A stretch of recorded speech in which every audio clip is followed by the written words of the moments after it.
तेजस्वी यादव देख रहे हैं खुलेआम बिहार में बुलडोजर चल रहा है। सब अपनी राजनीति कर रहे हैं। हाँ। सब अपनी राजनीति कर रहे हैं, कोई कुछ नहीं कर रहा है। किसी को कुछ करना होता तो आते, ठीक है। और इन पॉलिटिशियंस के ऊपर आपको कभी भरोसा नहीं करना चाहिए। मैंने आपको पहले भी बोला, पॉलिटिशियंस आपके ज़िंदगी में सिर्फ आपके वोट तक के लिए ही हैं। अगर आज तेजस्वी यादव को आप वोट देके जिता देते तो वो भी अब राजनीति कर रहे हो, है ना। वो आपको तब यकीन करना चाहिए किस पॉलिटिशियन के ऊपर जब वो आपके दर्द में शामिल है, ठीक है, आपके मुद्दों पे उठे। इतना बुलडोजर चल रहा है, एक प्रेस कॉन्फ्रेंस करने से कुछ नहीं होता।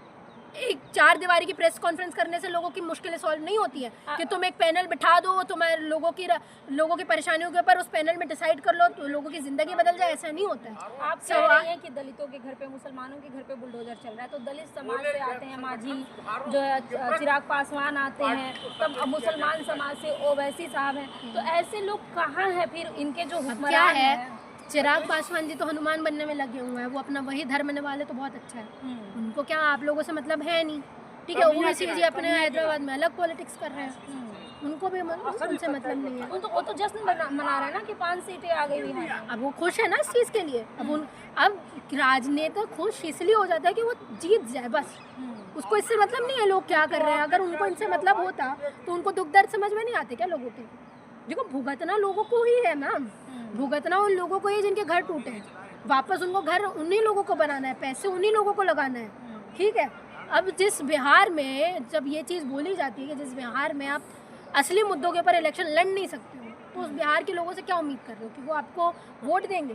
तो इसमें किसकी गलती है? सरकार के सिस्टम की गलती इसमें है लोगों या जनता की? नहीं, इसमें लोगों की गलती है, सीधी लोगों की गलती है। क्योंकि राजनेता, देखो, राजनेता को आना है पोजीशन में, ठीक है, उसको गद्दी चाहिए, उसको और कुछ नहीं चाहिए, ठीक है।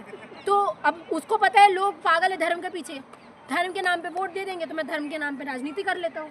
जिस दिन इन लोगों ने सवाल करना शुरू कर दिया एजुकेशन के ऊपर, लिटरेसी के ऊपर, जॉब्स के ऊपर, हर चीज़ के ऊपर सवाल करना शुरू कर दिया कि ब्रिज बनाए तो इसमें घपला कितना हुआ है, कि हम RTI लगाते हैं, हमको दो हर चीज़ की इन्फॉर्मेशन, ठीक है, कि इतना ऊपर से लेके नीचे तक करप्शन है। हाँ, ये रोड्स क्यों नहीं बन रहे हैं सही से, गडकरी जैसे क्यों नहीं पूछा जाती है चीज़ जो तुम बोलते आ रहे हो कि हम अमेरिका की जैसी रोडें बना देंगे और हर रोडों में गड्ढे हैं। प्रधानमंत्री ने एक बयान दिया था, ना खाऊंगा ना खाने दूंगा, ये क्या बिहार पे लागू हो रहा है? बिल्कुल। अब वो आप उनके हर डायलॉग को समझिए। वो बोल रहा है मैं खुद भी नहीं खाऊंगा कुछ और तुम्हें भी खाना नहीं खाने दूंगा। भ्रष्टाचार की बात की नहीं, अभी उन्होंने तो ये भी चीज़ बोली थी, बेटी बचाओ बेटी पढ़ाओ। देख रहे हो ना देख रहे हो ना। बात ये है कि आप स्लोगन को सही तरीके से हमारे लोगों ने लिया नहीं है। वो ये चीज़ बोल रहे हैं, देखो उनके पास में क्या है, उनके पास में प्रॉपर्टी तो कुछ है नहीं, उनके पास में बंगला है तो अपने लिए तो उन्होंने कुछ बनाया नहीं, कुछ खा नहीं रहे हैं वो ऐसे सच प्रॉपर्टी। तो वो बोल रहे हैं मेरे पास भी प्रॉपर्टी है, तुम्हारे पास भी नहीं है, तो मैं खाऊंगा ना तुम्हें खाने दूंगा। वो ये चीज़ बोल रहे थे, आप नहीं समझ रहे। को परिवार मानते हैं ना, परिवार को बोला, परिवार की जगह जा रही है, परिवार का घर उजड़ रहे हैं, जाओ थोड़ा। जो इंसान मणिपुर नहीं गया आज तक वो बिहार चला जाएगा। यहाँ पहलगाम हुआ था, उस वक्त भी बिहार में वोट के चक्कर में, वो बिहार पॉलिटिक्स के चक्कर में वो पहलगाम नहीं गया, बिहार में पॉलिटिक्स कर रहा था।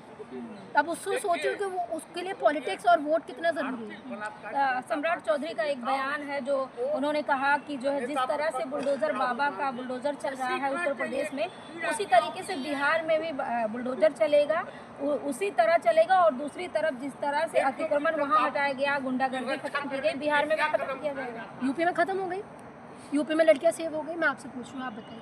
कह तो रहे हैं कि गुंडा काँप रहे हैं। यूपी में क्या गुंडा राज खत्म हो गया? ठीक है। क्या यूपी में लड़कियाँ सेफ हैं? यूपी की NCRB रिपोर्ट क्या कहती है? आप मुझे बताइए। अगर आप बोलेंगे ये सारी चीज़ें सही है तो मैं मान लूँगी हाँ ये सारी चीज़ें सही है और बिहार में भी होना चाहिए। सरकार तो दावा ठोक रही है। आप बताइए मैम, पढ़े लिखे आप हैं, सरकार तो अनपढ़ों की है आजकल। सरकार तो अनपढ़ों की है आजकल, आप उनसे क्या उम्मीद करते हैं? बिहार वासियों को क्या कुछ है? अब आपने वोट दे के बिठाया है, भुगती है, 5 साल तो भुगतना ही है। अब आपको लग रहा था दूर दूर के लोग, दूर दूर के लोग बहुत अच्छे लगते हैं ना, दूर दूर के सुहाने बोल लगते हैं, तो दूर दूर के आपको भी सुहाने बोल लग रहे थे। पता चला जब कूद के आए थे सारे लोग कि हाँ चल रहा है बुलडोजर राज चल रहा है, बुलडोजर राज सही है सब हट जाएगा। अब बुलडोजर राज यहाँ है तब पता चल रहा है लोगों को कि बुलडोजर राज सही है। असली सच अब पता चला जब अपने घर, हाँ जब अपने घर क्या पड़ोसी का घर जब तक टूटता है ना तब तक बहुत मजा आता है, जब अपने घर पे लात पड़ती है तब समझ में आता है कि दर्द क्या होता है। तो वो दर्द है, 5 साल तक भुगतो। अब मुझे सिंपैथी 1% नहीं है। जो लोग धन के नाम पे वोट दे सकते हैं, जो लोग 10,000 रुपये में बिक सकते हैं, जो लोग ये चीज़ बोल सकते हैं कि हमारा सीएम कुछ भी करे, इतनी अश्लील से अश्लील हरकतें करे, एक लड़की का हिजाब खींच ले, तो भी हम सड़कों पर नहीं उतरेंगे। हमको जॉब्स नहीं चाहिए, हमको लिटरेसी नहीं चाहिए, हमको डेवलपमेंट नहीं चाहिए। तो फिर अब आपको ऐसा मुबारक हो सीएम। तो देखिए तमाम बातें हैं जो अपेक्षा से हुई है, और अपेक्षा ने साफ तौर पे कह दिया कि दूर दूर के ढोल सुहावने लग रहे थे, लेकिन जब अपने ऊपर लात पड़ रही है, जब अपने घर टूट रहे हैं, तो जनता बिलबिला रही है। लेकिन जनता को चुनाव के समय भी सोचना चाहिए था। आपको क्या लगता है कमेंट बॉक्स में हमें अपनी प्रतिक्रिया जरूर दीजिएगा। धन्यवाद।